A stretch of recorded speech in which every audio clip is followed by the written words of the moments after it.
Vedare tinokugamuchirai zvekare kune chimwe chirongwa pano paZim Facebook Secrets and Confessions.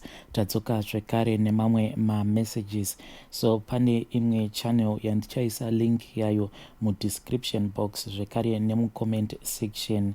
That girl, she is in China. She has her own YouTube channel. Ndanga ndichikumbirawo kuti let us try to support her vlog. Anoita zviya zvevlogging. You can go over ku channel kwake and see what she is doing. Please let us try to support one of our own. Regai tibva tapinda muma messages atadzoka takakubatirai. Message yedu yekutanga yakamira sekudai so: hanzi makadi zvenyu mukomanashi, inini ndiri mudzimai ane makore 39. Nyaya yangu yakamira yakadai: ndine murume uyo wandakafambidzana naye kwemakore 4.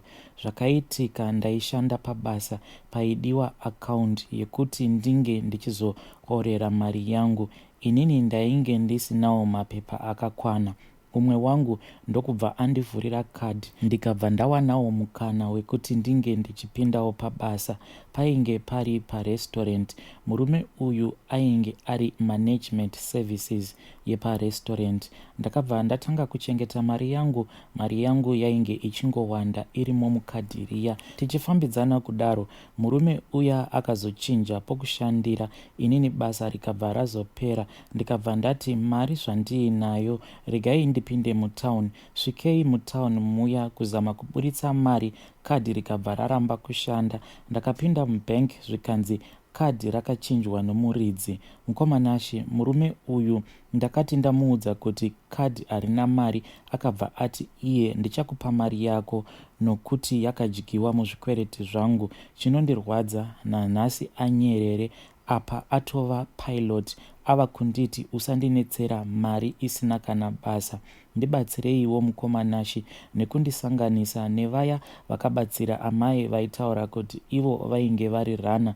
Please mukoma, ndinorwadziwa nemari yangu. Murume uyu zita rake anonzi Vedare pava panyorwa zita remurume uya. Zvakangooma hazvo vedu we, kuzoshainira munhu. Hanzi inini now I am a pilot.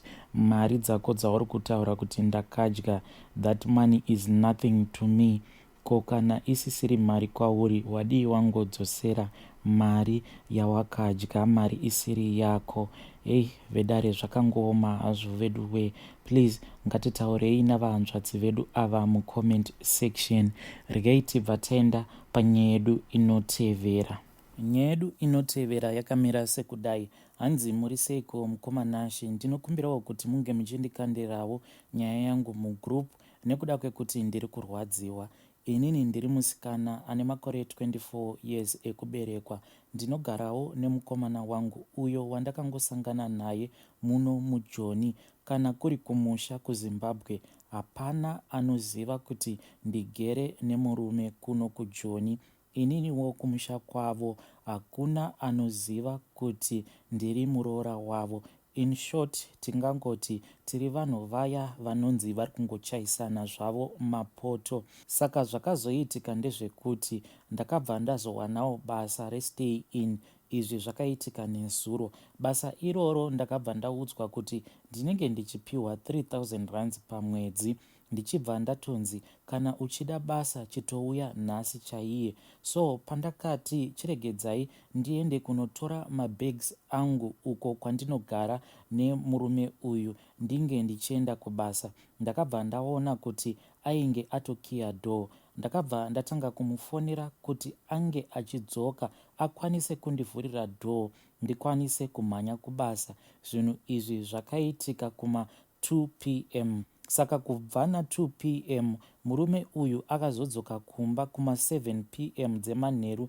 Ndo pandakati ndinge ndichitarisa pasipoti yangu kuti kutsvaka pasipoti ndikabva ndaishaya.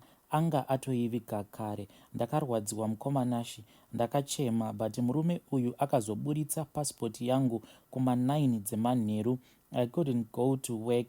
Ndikabva ndaisira vanhu vaya message ndichiti ndinokumbirawo kutanga basa mangwana. Ndikabva ndangoblutikwa. nhasi ndati regai ndifone, vanhu vaya vabva vandikatira foni, so I think vatova disappointed. Zvebasa kana kuri kuona kwangu zvebasa zviya zvatodhakwa akusisina. Mind you, akabhadharwa kubasa kwake dzatova 3 months, mari yake handiioni mumba. Kubva zvatagara tose, chake chaanoita ndechekuti anongobhadhara rent nekutenga hupfu nemuriwo. Zvimwe zvese ndinozviitira.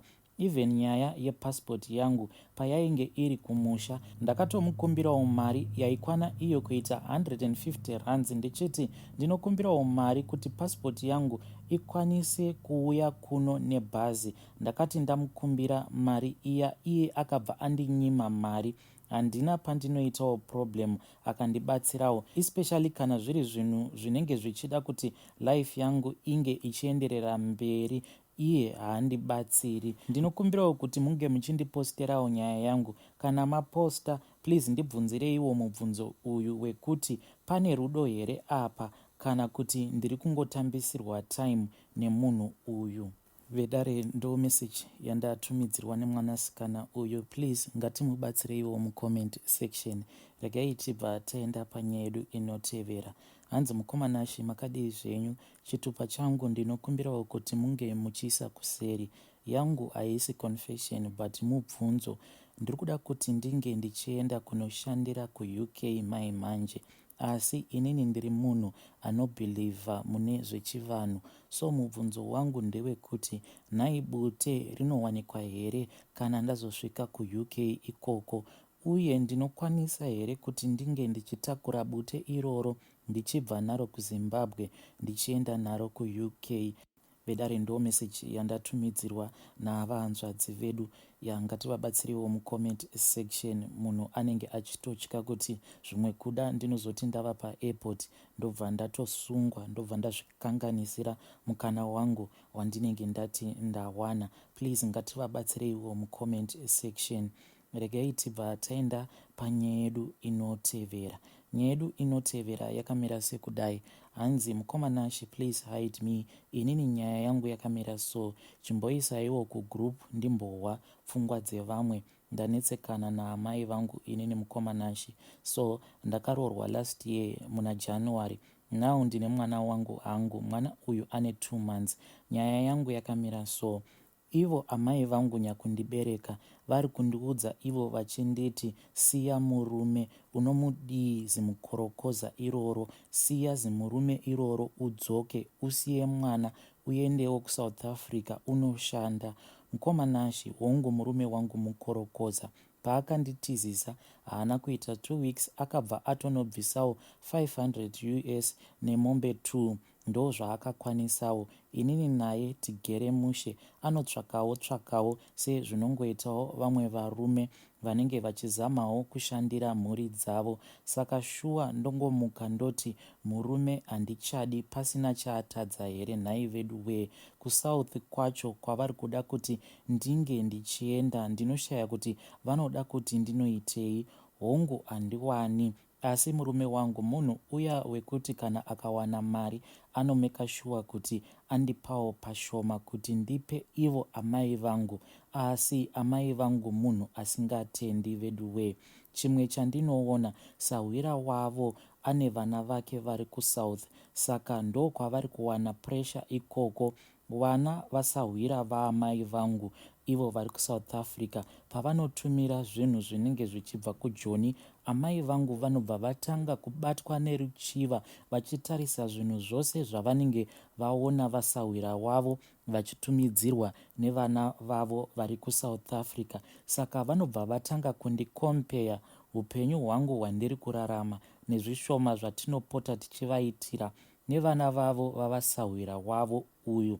Vanobva vatanga kuti kwandiri, siyana nezirombe rako. Vanobva vatanga kuti siyana nezirombe rako iroro. Vana nhingi izvezvi vava kurarama upenyu hunenge huri nani apa vanenge vachibvira vana vavasahwira vavo. vanenge vachiti vana vavasahwira vavo vainge vakatomboroorwawo nemarombe, asi vakabva vasiyana nemarombe iwawo ainge akavaroora muzimbabwe vakabva vaenda kujoni. Vanenge vachiti kusiya kwavakaita mazirombe izvezvi vakazotowanawo vamwe varume vasvinu kujoni ikoko. Amai vangu ndingangoti munhu uya wekuti haatendi mukomanashi, havadi kusarira. Bradha yangu hombe akapfugwa nepfuti last year October kuSouth Africa. Varivo vainge vamubvisa kwaainge achishanda kuno kuZimbabwe, ndokubva vatanga kumupa pressure yekuti enda kuSouth Africa unoitawo zviri kuita vamwe varume kuSouth Africa vachishandirawo mhuri dzavo.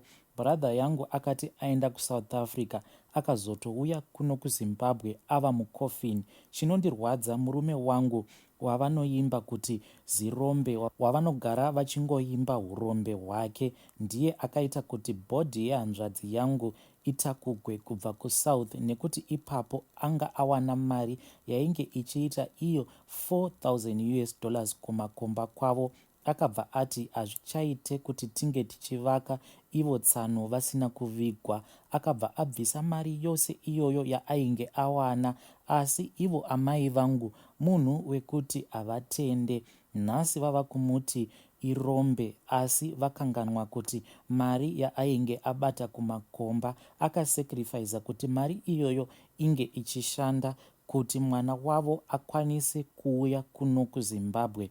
Sisi vangu futi vakavatora kwavakanga vakaroorwa vachiti watizira rombe, handidi kuti unge uchigara nerombe. Vakazodiscover kuti ainge ava nepamuviri, ende pamuviri ipapo painge pava ne3 months.